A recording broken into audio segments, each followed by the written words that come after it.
মুসলিমের বর্ণনায় আনাস রাদিয়াল্লাহু তাআলা আনহু বলেন, রাসূলুল্লাহ সাল্লাল্লাহু আলাইহি ওয়াসাল্লামের সাথে আমি একদিন ছিলাম।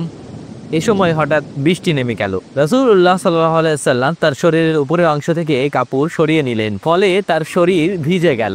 আমরা জিজ্ঞেস করলাম, হে আল্লাহ রাসূল, আপনি এমনটি কেন করলেন? রাসূল সাল্লাল্লাহু আলাইহি ওয়াসাল্লাম উত্তর দিলেন, যেহেতু এটি সদ্য আগত আল্লাহর পক্ষ থেকে বরকতের, তাই আমি শরীরে এটি লাগিয়ে নিলাম। নিজেকে এবং পরিবারের সকলকে নিয়ে সুস্থতার নিয়তে এই বৃষ্টিতে ভেজা একটি বরকতের বিষয়।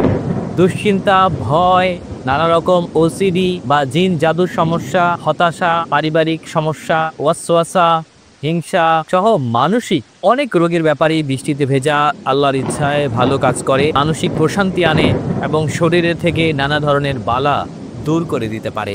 এছাড়া এই সময় প্রচুর বজ্রপাত হয়। আমরা জানি যে শয়তান বজ্রপাতকে প্রচণ্ড ভয় পায়, তাই আমরা মনোযোগ সহকারে বজ্রপাত শোনার চেষ্টা করব, কেননা আমাদের মধ্যে থাকা শয়তানও এতে ভয় পেয়ে পালিয়ে যাবে ইনশাআল্লাহ।